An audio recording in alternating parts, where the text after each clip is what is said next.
3 years ago, I thought I was doing everything right. I had a Robinhood account. I was buying stocks every month. I was reading financial news, following market trends, watching YouTube videos about which stocks were hot. I genuinely believed I was building wealth. I felt like I was ahead of most people my age. And honestly, that feeling was the most dangerous part. Because I was investing completely backwards, not a little bit off, not slightly out of order, completely, fundamentally backwards. And the worst part is, nobody told me. Not my parents, not my school, not the internet. Everyone around me was doing the same thing, throwing money into investments while ignoring the steps that should have come first. And it cost me, not just money, time. And in investing, time is the one thing you can never get back. So in this video, I'm going to show you the exact order I wish someone had shown me 3 years ago, the step-by-step sequence that actually makes your money work as hard as possible, starting from zero. And I promise you, if you're currently investing without following this order, at least one of these steps is going to stop you cold and make you rethink everything. My name's Jack, and I spend way too much time thinking about money, investing, and how to actually build wealth without losing years figuring it out the hard way. If this kind of real talk about money is what you're looking for, hit subscribe and give this video a thumbs up. All right, let's get into it. So let me paint you a picture of what I was doing wrong. Every month, I'd get my paycheck. I'd pay my rent, my bills, grab some groceries, and then I'd take whatever was left and put it straight into stocks. I thought that was the move. Invest early, invest often, right? That's what everyone says. But here's what nobody tells you about that advice. It only works if you've handled the steps underneath it first, and I hadn't. I had no emergency fund, zero. I had maybe $200 sitting in a checking account at any given time.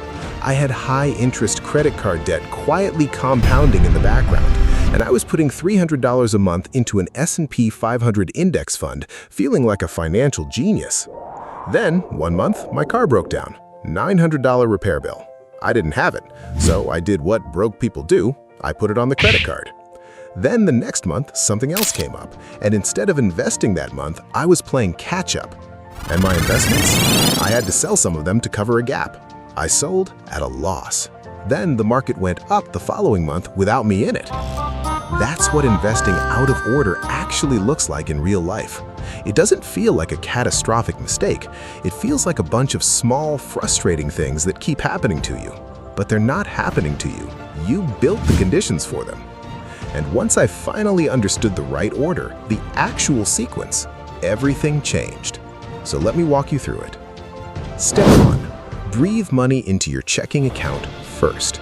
Before anything else, before investing, before saving, before anything, you need to make sure you are not operating in a deficit every single month.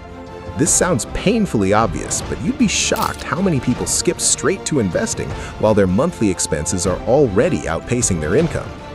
The very first thing you need to know is your number. What does it actually cost you to live each month? Not what you think it costs, what it actually costs. Rent, utilities, groceries, transportation, subscriptions, everything. Add it up. Now compare that to your take-home pay after taxes. If those two numbers are close, like within $200 or $300 of each other, you don't have an investing problem yet.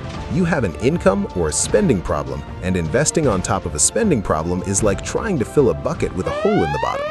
The water goes in, but it never builds up. So before step 2, before anything else, you need breathing room. Even if it's $400 or $500 a month of leftover money after all your expenses are covered, that gap, that breathing room, is what makes every other step possible. If you don't have it yet, the move is simple. Either cut expenses, increase income, or both. I know that's not exciting advice, but skipping this step is why most people feel like they can never get ahead no matter how much they try. Step 2. Build a starter emergency fund of $1,000. Not the full emergency fund yet, just $1,000. Get there as fast as you can. Put it in a high-yield savings account and do not touch it unless your hair is literally on fire. Here's why this step has to come before investing. The market goes up and the market goes down. That's guaranteed. And if you have no emergency fund and the market drops 20% at the exact moment your water heater breaks, you will be forced to sell your investments at a loss to cover the emergency. You won't have a choice. That's not investing. That's gambling with money you can't afford to lose. The $1,000 starter emergency fund is not about covering everything. It's about breaking the cycle of putting unexpected expenses on a credit card. It's a buffer between you and chaos, and once you have it sitting there, you will feel a psychological shift that is hard to describe until you experience it. Decisions stop feeling desperate. You stop reacting. You start thinking. $1,000, that's the first real milestone. And once it's there, do not invest a single dollar until you've handled step 3. Step 3, destroy your high-interest debt. I'm talking about credit card debt, payday loans, any debt with an interest rate above 7 or 8%. Get rid of it before you invest a single dollar beyond your starter emergency fund. Here's the math that most people don't want to hear. If you have $5,000 in credit card debt at 22% interest and you're putting $300 a month into an indexed fund earning roughly 10% annually, you are losing money, net, every single month. The credit card is charging you 22 cents on every dollar, while your investment is earning you 10 cents on every dollar. You are running up a down escalator. Paying off high-interest debt is the highest guaranteed return you can get on your money. There is no stock, no crypto, no investment on earth that gives you a guaranteed 22% return. But paying off a 22% credit card does exactly that. Every dollar you put toward that debt earns you 22% guaranteed, period. So the order is clear. Starter emergency fund first, then attack high-interest debt with everything you have. Use the avalanche method. Pay minimums on everything and throw all extra money at the highest interest rate debt first. Or the snowball method. Pay off the smallest balance first for the psychological momentum. Either one works, just pick one and be relentless. Once that high-interest debt is gone, you will have more money available every month than you've had in years, because that minimum payment you were making, now that's yours. Step 4. Grab the free money first. This is the step where actual investing begins, and the very first place your investment dollars should go is your employer's 401k, but only up to the employer match. If your company matches 4% of your salary and you contribute 4%, they give you 4% for free. That's a 100% instant return on your money. Nothing in the market comes close to that, not even close.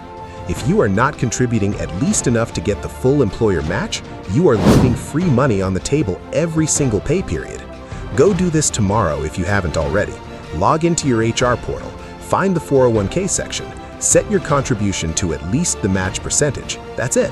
It takes 10 minutes, and it's one of the highest leverage financial moves you can make. Now, and this is important, you don't need to go beyond the match percentage yet, not at this stage. Just capture the free money and move on to step 5. Step 5. Fully fund your emergency fund. Now that you have your starter $1,000, your high-interest debt is gone, and you're getting the employer match, it's time to finish the emergency fund. You want 3 to 6 months of living expenses saved up in a high-yield savings account. For most people, this lands somewhere between $8,000 and $20,000, depending on your monthly expenses and how stable your income is. If you're self-employed or your income is variable, lean towards 6 months. If you have a stable salaried job with good job security, 3 months is probably fine. This might feel like it takes forever, and it might, but here's what this money actually buys you. It's not just financial security, it's freedom. When you have 3 to 6 months of expenses sitting in savings, your entire relationship with work changes. You stop being desperate. You can negotiate. You can walk away from bad situations. You can take a calculated risk on a new opportunity without panicking. That emergency fund is not just money. It is leverage over your own life. Step 6. Max out your Roth IRA. Once the full emergency fund is built, this is where the real wealth building accelerates. A Roth IRA is one of the most powerful accounts available to everyday people, and most people either don't have one or don't understand why it's so good. Here's the simple version. You contribute money that has already been taxed. It grows completely tax-free, and when you withdraw it in retirement, you pay $0 on that income. None. Not on the growth, not on the gains, nothing. If you invest $7,000 per year into a Roth IRA starting in your 20s, and it grows to $800,000 by retirement, you owe the government exactly $0 on that $800,000. That's an extraordinary deal. For 2025, the contribution limit is $7,000 per year if you're under 50. Max it out. Put it in broad, low-cost index funds, total market fund, S&P 500 fund, something simple and diversified. Don't try to pick individual stocks inside your Roth IRA. Let compound interest do the work over decades. Step 7. Go back and max out your 401k. You already grabbed the employer match back in Step 4. Now it's time to go back and max out the rest of your 401k contribution. For 2026, the limit is $23,500 per year. Between your Roth IRA and your maxed out 401k, you are now sheltering over $30,000 per year from taxes while it grows. That's a serious wealth building machine. Most people will never get here, but if you follow this order, you will. Step 8. Invest in a taxable brokerage account. If you have maxed out your 401k and your Roth IRA and you still have money left over to invest, congratulations. That's a genuinely great problem to have. Now you open a regular taxable brokerage account and invest there. Same strategy, broad index funds, long-term mindset, consistent contributions. At this stage, you are fully optimized. Every dollar is working as hard as it possibly can. Tax-advantaged accounts are maxed, high-interest debt is gone, emergency fund is fully stocked. You're not one car repair away from a financial crisis. You are building real compounding momentum. Now, here's what I want you to take away from all of this. The reason most people struggle with money is not because they don't try hard enough. It's not because they don't care. It's because nobody ever showed them the order. They invest before they're ready. They ignore the foundation and go straight for the exciting stuff. They put money in the market while credit card debt silently charges them twice as much in interest on the other side. The order matters more than the amount. I would rather you invest $200 a month in the right order than $500 a month in the wrong order, because the right order means your money is actually working. The wrong order means you're taking 2 steps forward and 1 step back every single month without realizing it. So, here's the recap. 1. Create breathing room in your monthly budget. 2. Build a $1,000 starter emergency fund. 3. Eliminate all high-interest debt. 4. Contribute to your 401k up to the employer match. 5. Fully fund your emergency fund at 3 to 6 months of expenses. 6. Max out your Roth IRA. 7. Go back and max out your 401k. 8. Invest in a taxable brokerage account with anything left over. That's it. 8 steps, in that exact order. No shortcuts, no skipping ahead. 3 years ago, I didn't know any of this. I was buying stocks while credit card debt was eating me alive in the background. I was building the top floor of a house with no foundation underneath it. And if you're somewhere in the middle of this journey right now, maybe you're on step 2 or step 3 and it feels slow and boring, I want you to know that slow and boring is exactly what building real wealth looks like up close.